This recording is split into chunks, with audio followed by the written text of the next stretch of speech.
All right, here's the worksheet that we did on Friday. Okay, just a quick run through. I need to talk to you about number 8. Okay, it says one of the problems above can be solved algebraically, that is, without a calculator. Which one do you think it is? And then try solving it without a calculator and see if you get the same answer. Okay. Problem, they're giving you 5, 6, and 7 to try to choose from. Okay, 5 deals with a line and an exponential function. 6 deals with a line and a parabola. And 7 deals with an exponential function and a parabola. Can you solve exponential functions without a calculator? Because you have to take the log, right? So which is the only one that you can possibly do algebraically without a calculator? 6, Alan and Carl, right? Okay, so Alan's formula was 750x plus 1,000 equals negative 100x squared plus, thank you, plus 2800x, thank you, plus 1,000. Okay, now why in the world is that what I wrote down? Because that's a good reason. Okay, why else? I'm trying to find where they equal each other, and so does it seem logical that I would set them equal to each other? Okay, so if I set them equal to each other, what kind of equation has this now become? Quadratic, which means I need to get it equal to 0. So if I'm getting this equal to 0, then I'm subtracting 250x from both sides. How about if I say 750x from both sides? And then I'm, subtracting 1,000. And I'm ending up with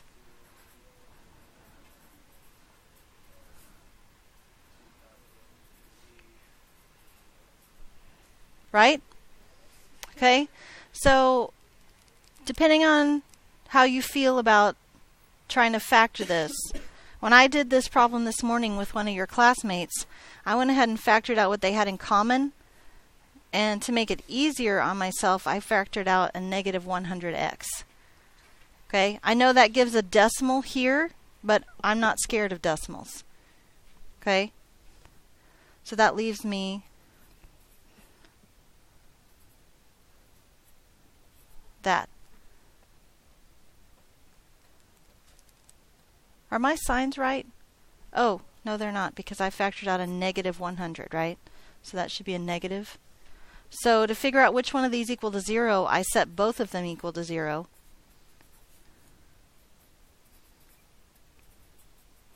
And I get x equals 0 or x equals 20.5. And if you look back up at number 6, we knew they met at 0 because they all started at the same place. Where else did they meet when x was 20.5? Okay, so that's how you do number 8. Fair enough?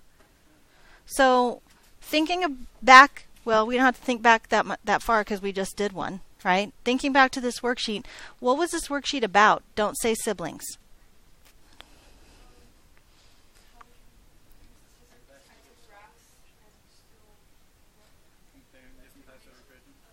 What do you mean comparing different types of equations? Karina said solving a system of equations. Nonlinear, right? Wait, is this a nonlinear system? But there was a line in there. But the whole system wasn't linear, right? Okay, so that's why these are sometimes called nonlinear systems, because they're not every single one of them linear. I know there was a line in there. It's okay. All right, so that's what we're going to work on for the next couple days, because up to now, any system of equations we've dealt with was all linear, right? We had, what, 3 possibilities? Either they crossed in one place, or they crossed nowhere, or they crossed everywhere, right? Those were the 3 possibilities.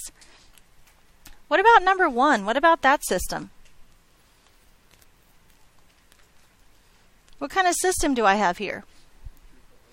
2 quadratics, okay? So what are the possibilities here? I can either have one solution, And how would that look? Any guesses? Okay, so they could like meet at their vertex. Let's pretend they met right there. Okay? Couldn't one be next to the other one? No, because eventually it was Like that?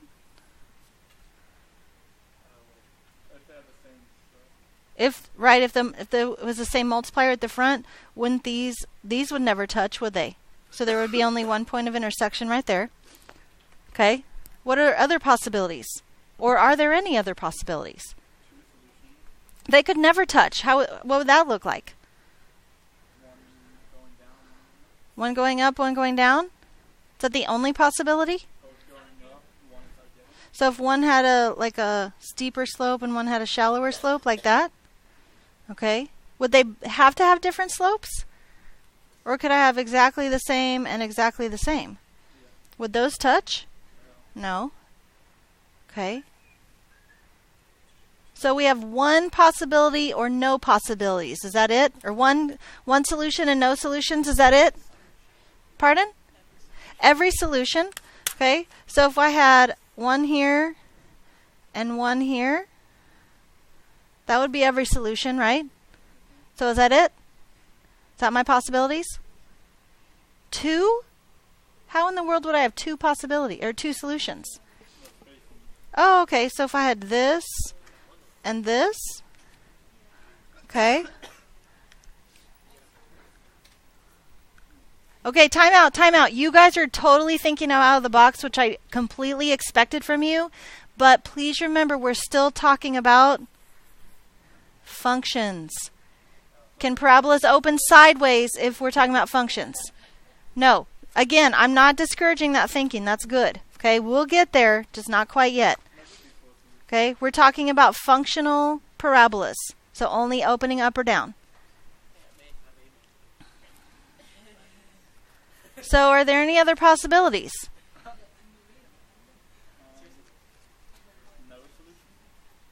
We talked about no solution. We talked about one solution. We talked about 2 solutions. And we talked about all the solutions. Is there a possibility for 3? Show me. Sure.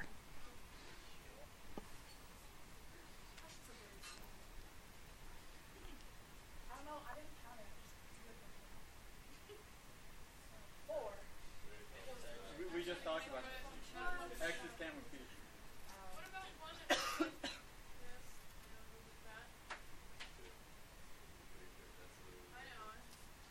That's like this, right? Okay. So there's 2 right there. We got that. I'm wondering about 3. Wait,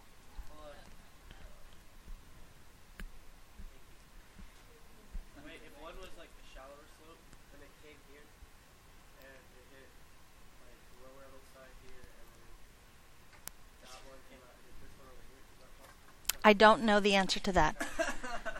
So they asked me that last period too, and I just don't know the answer to that. What I'm going to say is I've not ever seen one, but that doesn't mean it's not possible. Okay? So see if you can figure it out, and if you do, we'll look at it. But for now, let's go and look at the worksheet for today. Okay? So easy excuse me. Easy ones, like number 1 through number 10. Why am I saying these are easy ones? We've done them kind of, right? For each problem, sketch the graph and find the solutions by determining the intersection point or points. How am I doing this problem? Using your calculadora, right? That's Spanish for calculator. Okay? So you're not really having to do any thinking here. You're just having to do some button pushing.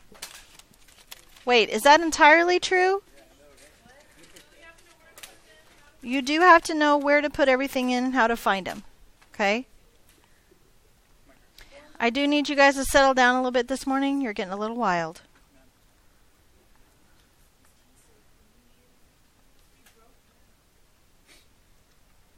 Great.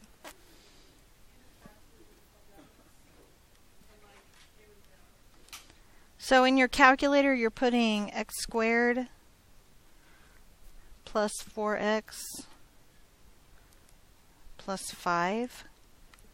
I'm getting a graph that looks like that.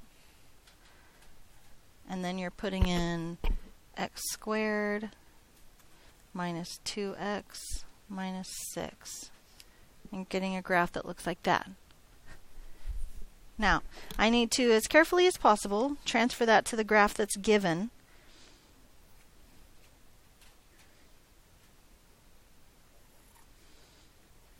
Shh. Is that pretty good? How do I find the solution? Menu, Analyze Graph, Intersection. Where are we talking about? Where is the only place where it looks like they cross? Right there, right? So put this dotted line on the left side of it, and then on the right side of it, and it tells you the intersection.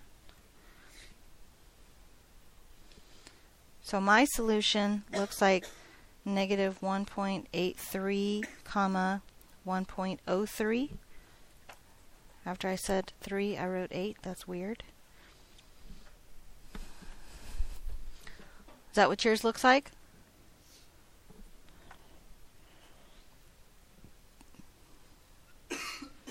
Questions?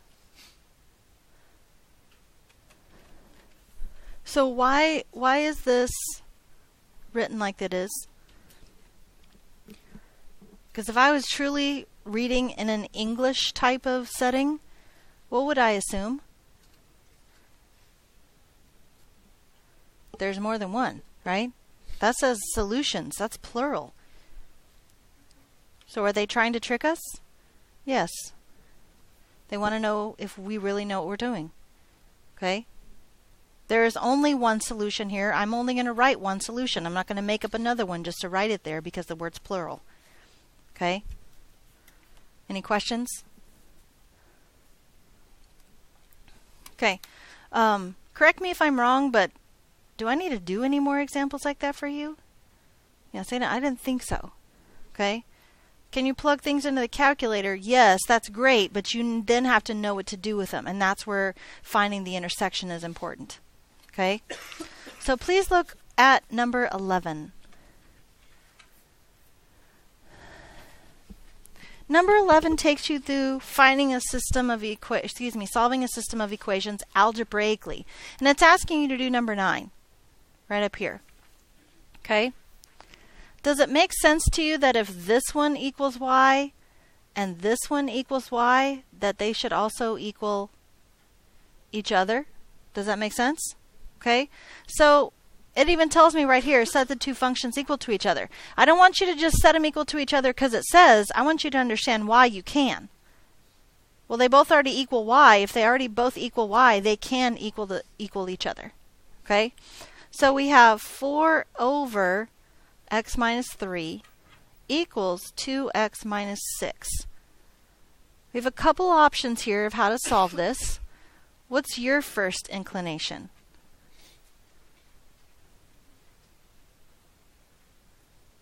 You could multiply both sides by x minus 3. That's one.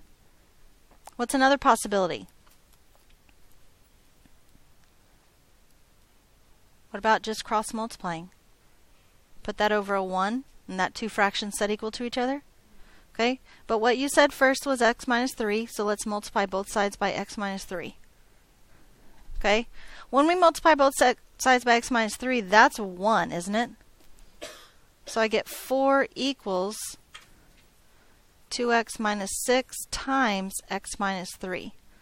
Well, that's pretty quick distribution, right? Distributive property.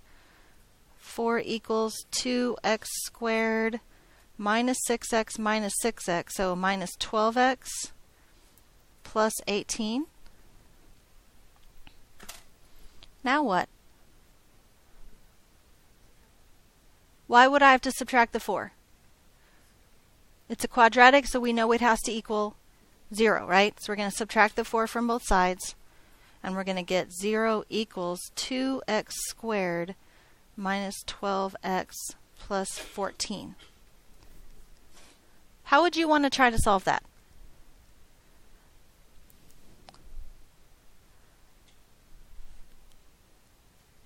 If I was doing this question, I would want to try to get it as easy as possible. So I would divide everything by 2 first. Okay? Because every term is divisible by 2, let's just get rid of the 2. Divide every term by 2. When I do that, I get x squared minus 6x plus 7. Ooh, that looks like it factors, doesn't it? Well, it multiplies to be 7 and adds to be negative 6. 7 and negative 1. 7 and negative 1 add to be positive 6, and they multiply to be negative 7. So negative 7 and 1. So negative 7 and positive 1, they do add to be negative 6, but they also multiply to be negative 7. So the problem fooled us a little bit, didn't it? While it looks like it can be factored, it can't. Okay? So this has a suggestion for us that we use the quadratic formula. So I'm going to come down here to the bottom where I have some room to work. X equals negative b plus or minus the square root b squared minus 4ac all over 2a. Whoops.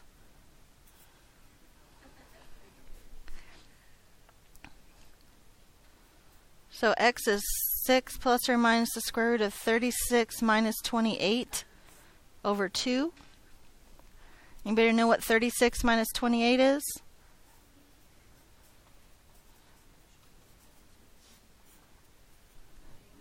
Do we know the square root of 8?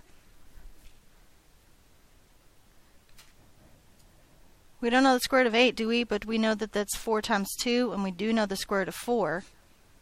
So that's 6 plus or minus 2 root 2 over 2. In the numerator, both of these terms are divisible by 2, aren't they? So if I factor out a 2, I get 3 plus or minus root 2 over 2. And what can I do with this 2 and this 2? They're factors, so I can, yes, simplify them. So I get my answer, x equals 3 plus or minus root 2. And in the past, that's been fine, hasn't it? What's up? Ask me. Did I say what?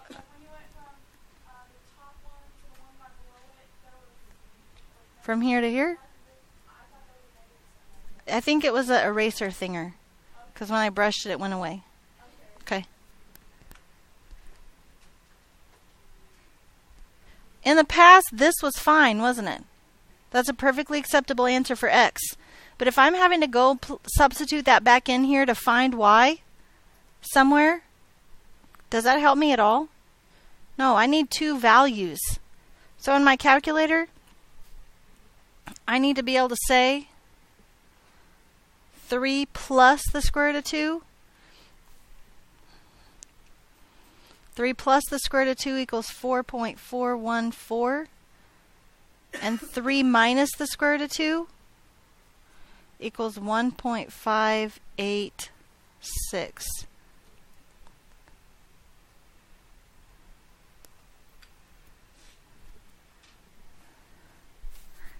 So now I'm done, right?